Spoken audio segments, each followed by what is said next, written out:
Welcome to Stratford Mail, a production of Stratford Hall Historic Preserve, where the voices of American history still speak. Find us on the web at stratfordhall.org.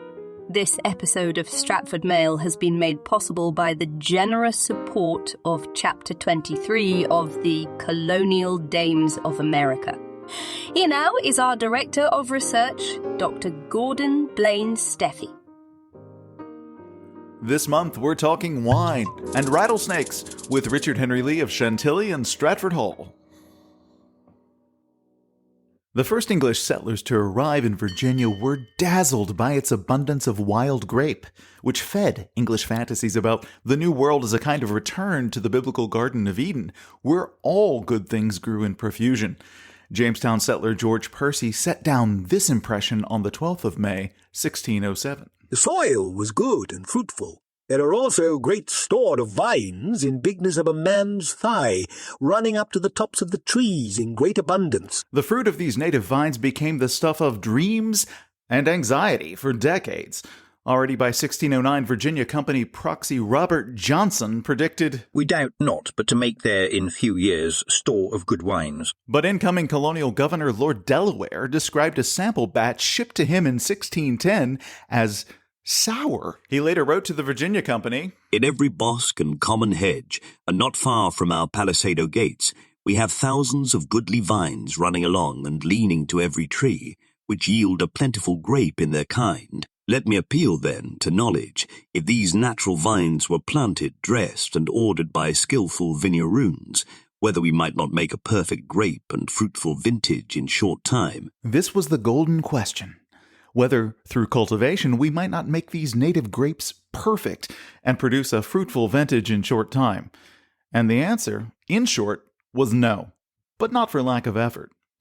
Around 150 years later, Richard Henry Lee writes to Dr. John Fothergill overseas. Chantilly in Virginia, May 1769.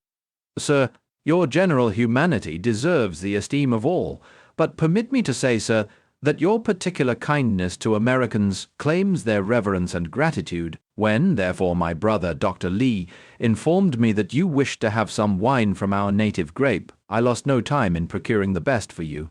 Captain Johnston will deliver you a small cask, together with a few bottles of older wine. The first is of last year's vintage, and that in bottles is several years old. This wine is, at present, of the true flavour of our grape, and is very gently acid, a quality natural to this fruit. I wish the season and the heat of the tobacco load may not injure it. I am, with very singular esteem, sir, your most humble and obedient servant, Richard Henry Lee.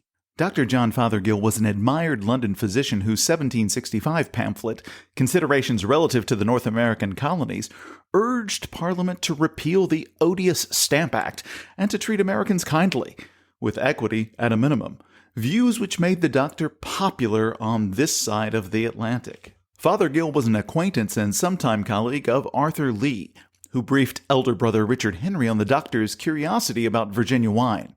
That wine, likely made from muscadine or scuppernong grapes, shipped to England aboard the merchant vessel Lord Camden, captained by John Johnston, who was employed by London merchant James Russell. Russell's wife, Anne Lee, was first cousin to Richard Henry, and Russell partnered with the Lees of Virginia and Maryland in both commercial and personal ventures. Richard Henry ships the cask with, fingers crossed, that neither the temperatures below decks nor the hogsheads dense with tobacco will harm the wine. The cash potential of tobacco dampened colonial interest in the patient discipline of cultivating, growing, and harvesting of grapes for wine production. In 1619, the Virginia Company of London adopted a policy requiring every householder to yearly plant and maintain 10 vines until they have attained to the arts and experience of dressing a vineyard, either by their own industry or by the instruction of some vigneron. 8 vignerons, or vine dressers, were posted to Virginia that very year, among them Frenchmen from Languedoc, though of course the majority of the work was done by enslaved labor. By the King's command, the Virginia Company also provided every householder with a 1622 manual for the cultivation of vines and silkworms. authored by the keeper of silkworms at Greenwich and Whitehall, John Bonneuil, who ironically had no direct experience of viticulture in America, viticulture being the science of cultivating grapevines and grape. But in any case, directives and incentives to viticulture were no match for the rewards of the booming tobacco trade. Not as long as tobacco was king of the cash crops. And to be honest, the wine that was produced wasn't very good at all. European vines did not thrive, and wine produced from native grapes was sour, acidic, and otherwise unpalatable.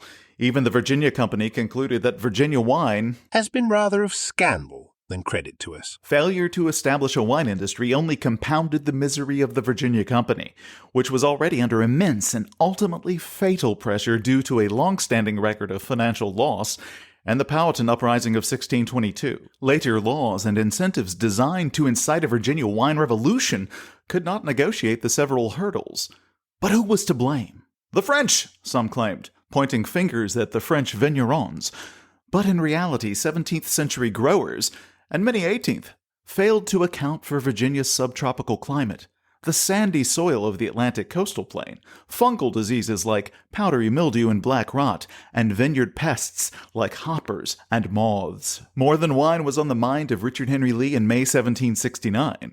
On the 16th of the month, the Virginia House of Burgesses, which included Richard Henry, passed in secret session a series of resolutions challenging the right of Parliament to impose tax and to extradite unruly colonials to Britain for trial. The very next day, Lord Botetourt dissolved the House, which immediately convened at nearby Raleigh Tavern in Williamsburg, and formed an association to boycott certain British and European goods. But the association fell apart when Britain repealed the Townshend duties in 1770, with the exception of the duty on tea. And we know where that will lead. 2 days later, Richard Henry updated Brother Arthur on those events in the capital, on the status of Fothergill's wine, and on the prospect of securing some unusual cargo. Williamsburg, 19th of May, 1769. My dear brother, I have been so covered with affliction this past winter that I have thought but little of anything except my own unhappiness, and am therefore unprovided with birds, but I will take proper care the next season. Mr. Cox has promised to ship a small cask of his best Virginia wine to Dr. Fothergill in Captain Johnston, and I expect you will get a rattlesnake by the same opportunity. Continue, my dear brother, to love me, and to believe that I am, and ever shall be, your most affectionate brother. We can surmise that the best Virginia wine wasn't ever a product of cellars at Chantilly or Stratford, and thus the measure of securing a cask from a mysterious Mr. Cox. Apart from the brotherly love on show here, the letter strays into birds and rattlesnakes. Not for the first time, Richard Henry ships colonial fauna across the pond to Arthur. 2 years earlier, in 1767, Arthur replied to such a shipment, I am much obliged to you for your present, duck and brandy. She appears very disconsolate without a mate. The partridges were by mismanagement let loose at sea, and perished in the ocean. Georgian London thrummed with the trade in and display of exotic animals. Such animals were symbols of empire, of the capability to master and bring the distant and dangerous there, here.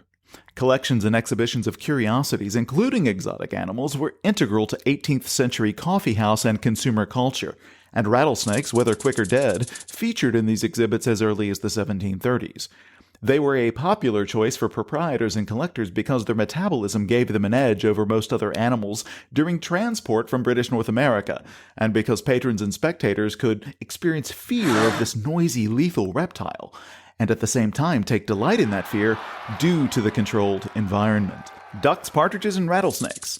Arthur Lee was collecting live specimens of North American fauna, perhaps to suit his own naturalist aims, or perhaps he played the part of procurer for his elite friends like Lord Shelburne, who kept an orangutan and a tamed leopard in his orangery at Bowood House in Wiltshire, where Arthur sometimes visited. Exotic animal traffic was an expression of empire, yes, and a business, a popular vehicle of education and entertainment, a way to boost your social capital, and a tributary feeding the work of natural historians, anatomists, dissectors, and other agents of Enlightenment science. Chantilly in Virginia, April 5th, 1770. You have never informed me if the wine was received by Dr. Fothergill or how the old gentleman liked it. The storm in September last, by destroying the grapes, prevented any wine from being made in these parts. I have been constantly on the lookout for a rattlesnake, and am now promised by a gentleman above that he will exert himself to get one against Captain Grieg's ship sails, or Walker's at furthest. Let me know, if you please, whether it will be agreeable to Lord Shelburne that I send him a cask of our finest spirit made from the peach. It is so highly flavourous and partakes so much of the fruit that I really think 'tis much preferable to the finest Eric. We know neither whether Fothergill received his wine, nor Arthur his rattlesnake, though it's safe to assume the industrious Richard Henry satisfied both requests. 2 years before this final reference to Fothergill's cask, Virginia exported 13 tons and 135 gallons of wine to Britain, though it doesn't seem to have shipped much more before or after that date. The very year Fothergill gets his cask, if indeed he got it, a Frenchman named André Estève pitches the Virginia House of Burgesses for support to produce what he called good merchantable wine from native grapes on land near Williamsburg. Estève's experiment had failed by 1777 when the vineyard was put up for sale and Virginia Colony got out of the wine business. Moderate advances in Virginia winemaking in the 19th and 20th centuries were interrupted and diminished by competition from California, Prohibition, and the American entry into World War II.